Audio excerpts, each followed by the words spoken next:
warahmatullahi wabarakatuh. Selamat pagi teman-teman. Gimana kabarnya? Peternak-peternak puyuh ini apa kabar? Harga telur puyuh hancur total. Terpantau pada bulan Juli sampai Agustus ini harga telur puyuh dari peternak ceritanya yang saya dapat info sekitar 15 sampai 16. Pokoknya nggak sampai 20.000 lah. Itu teman-teman harga telur puyuh sekarang. Nah, bagaimana di daerah-daerah masing-masing untuk harga telur puyuh sekarang? Dan puyuh-puyuh yang saya pelihara periode pertama di kandang ini teman-teman, yang kemarin saya upload video pemeliharaan 0 hari sampai berapa hari itu, terpaksa saya hentikan untuk konten tentang puyuh. Dikarenakan puyuh-puyuh saya di kandang ini saat berumur kurang lebih 40 hari teman-teman kayaknya itu. Atau bertelur 5%, puyuh saya terkena yang namanya virus flu burung atau aratan. Bisa dibayangkan teman-teman, mereka masih belajar bertelur, masih 5% mereka, tapi secara performa bagus teman-teman. Umur 36 mereka sudah bertelur, mulai belajar bertelur. Bisa dibayangkan tuh, berarti pemeliharaan masa starter kita berhasil. Namun sayangnya belum rezeki saya mungkin. Waktu puyuh itu masih belajar bertelur di umur 36, umur 40 harinya mereka terkena aratan teman-teman. Satu hari itu minimal 50 ekor mati, langsung ludes mati. Saya mencoba pertahankan dengan menggunakan obat-obat herbal, saya sampai belikan ini teman-teman, obat ATP atau untuk energi mereka, tapi tidak bisa terselamatkan puyuh-puyuh itu. Dari populasi 1000 ekor teman-teman yang mati terkena aratan itu kurang lebih 200-an lah, 150 sampai 200. Bisa dibayangkan teman-teman, sehari 50 ekor lebih yang mati. Itu sekitar 3 hari teman-teman. Saya mencoba mempertahankan, namun ya mungkin belum rezeki saya. Pada hari ketiga langsung saya hubungi yang namanya jagal atau tukang yang menyembelih afkir puyuh. Langsung saya jual total, kurang lebih bisa menyelamatkan puyuh 800-an ekor. Kalau diuangkan ya cukuplah untuk membeli bibit. Jadi saya tidak terlalu merugi, hanya merugi pakan. Untuk bibit alhamdulillah terselamatkan.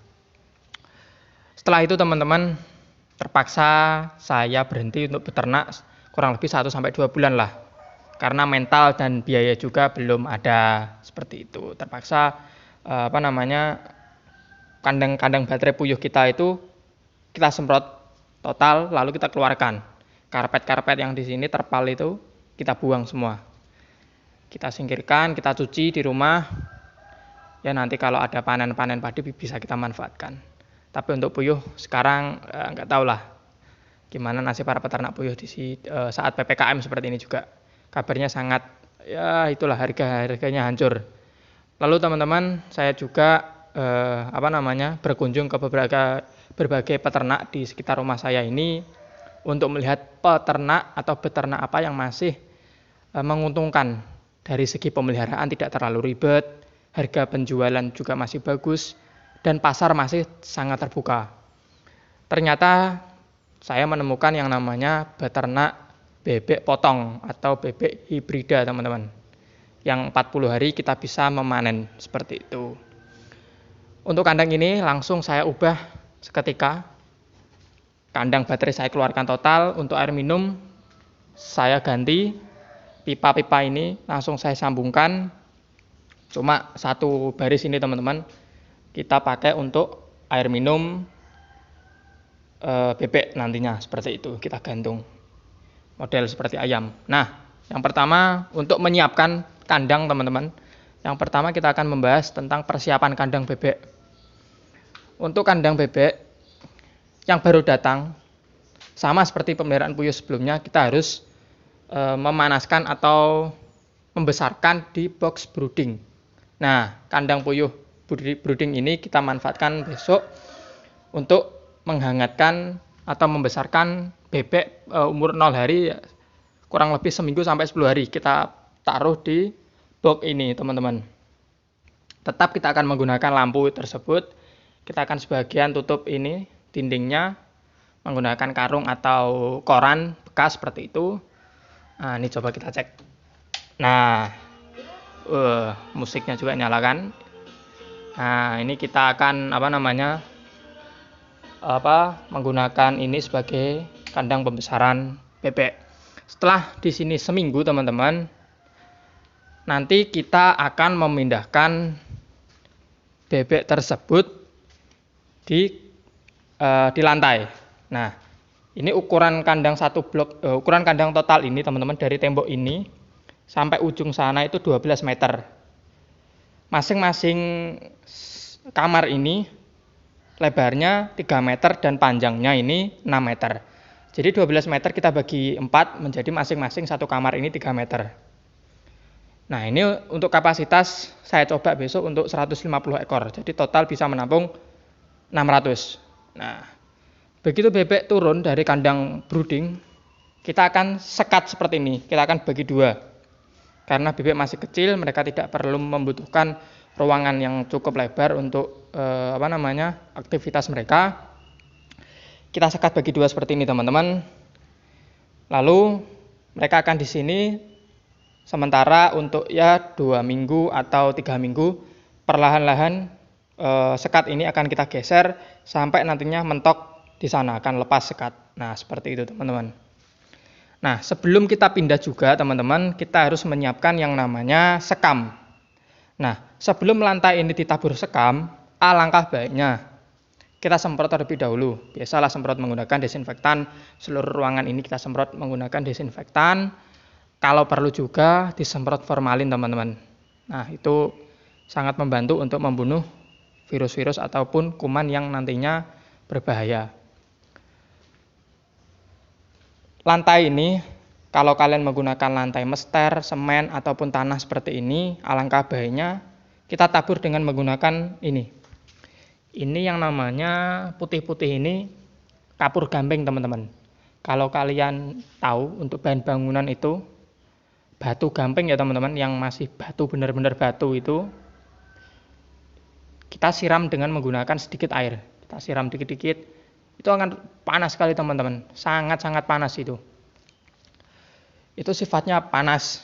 Bahkan saya kasih air. Nah, ini teman-teman. Saya kasih air di ember. Embernya tuh sampai leleh teman-teman. Nah, ini. Saking panasnya tuh ember itu sampai leleh. Nah, ini sampai leleh teman-teman. Bisa dibayangkan panasnya gamping. Nah, ini bolong nih teman-teman. Nah, itu gamping itu panas. Nah, manfaatnya yaitu agar membunuh kuman-kuman yang ada di tanah tersebut. Nah, setelah menjadi tepung, kita akan menaburkan di permukaan tanah terlebih dahulu. Kita diamkan 1-2 hari, ya kan? Lalu kita tabur sekam. Nah, ini sekam, bagusnya juga disemprot desinfektan dulu, baru kita taburkan seperti ini.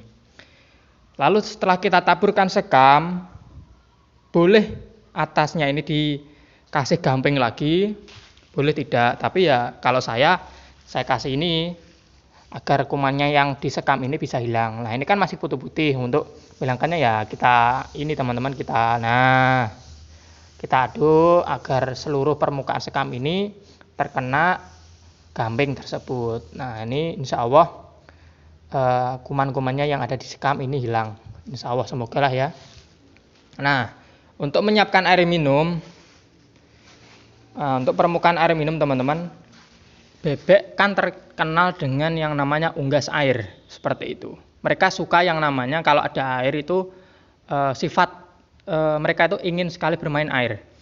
Nah, maka dari itu agar sekam ini tetap kering dan tidak basah, karena kalau basah bisa bahaya. Yang pertama akan berbau, pasti berbau. Amoniak naik. Kalau amoniak naik, bebek akan mudah terserang penyakit yang namanya snot, itu pasti. Semua unggas kalau terkena bau amoniaknya sendiri, rata-rata akan snot teman-teman. Nah, untuk menanggulangi hal tersebut, kita siapkan mester seperti ini. Ya nggak terlalu luas lah, tergantung berapa ekor kalian menampung bebek atau beternak bebek. Kalau ini berukuran 1 meter lebarnya dikali 1,5 meter teman-teman, mester ini.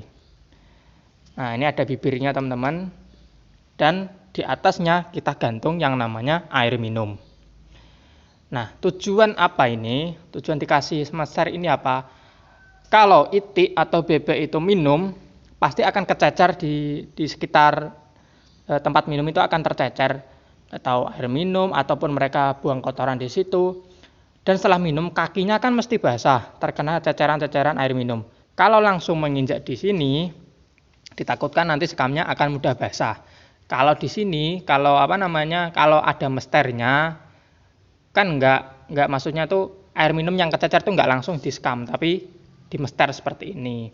Nah setelah mereka selesai minum atau 3 jam atau 5 jam sekali, kita bisa membersihkan dengan menyiram mester tersebut dengan menggunakan air. Nah kita juga siapkan di pipa, sepanjang pipa ini kita siapkan 1 keran seperti itu. Nanti kita pakai selang untuk membersihkan mester-mester tersebut, kita semprot seperti itu teman-teman ya.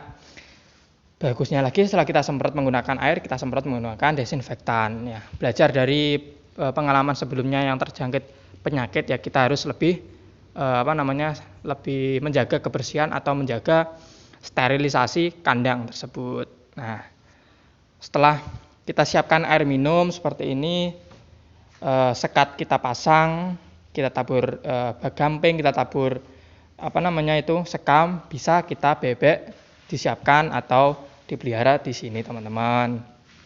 Nah, untuk sekat, kita bahas sekat ini kita bisa menggunakan yang namanya bambu ataupun dari biasanya kawat-kawat ram seperti itu teman-teman. Yang penting bisa menyekat antara satu ruangan dan ruangan yang lain seperti itu. Dan untuk pakan kita akan menggunakan tempatnya ini teman-teman, ember yang ada kupingannya ini. Nah, ini bisa menggunakan tempat pakannya. Kalau yang tempat di sini bisa nanti kita akan digunakan untuk tempat pakan yang masih kecil atau DOD-nya seperti itu. Insya Allah 40 hari kita panen dan target bobot 1,8 sampai 2 kilo. Semoga tercapai teman-teman, dan semoga usaha baru kita ini bisa menghasilkan maksimal atau berbuah manis dan bisa sukses teruslah insya Allah. Berdoa, oke? Mungkin cukup sekian dulu teman-teman untuk persiapan kandang itik kali ini, karena pemeliharaan itik juga nggak terlalu ribet seperti puyuh harus menyiapkan ini itu, nipelnya kadang sering bocor dan lain-lain. Kalau bebek kan ya cukup insya Allah sedikit lebih meringankan tenaga lah. Kalau sekam sudah agak becek, kita tabur sekam lagi. Nah seperti itu terus. Oke teman-teman, terima kasih sudah menonton video ini. Apabila kalian menyukai, silahkan kalian like. Dan apabila ada pertanyaan atau saran, silahkan kalian berkomentar di kolom komentar. Apabila kalian juga tidak ingin ketinggalan video-video dari saya tentang beternak apapun, silahkan kalian subscribe. Dan apabila bermanfaat, silahkan kalian share ke teman-teman kalian. Cukup sekian dari saya. Terima kasih. Assalamualaikum warahmatullahi wabarakatuh.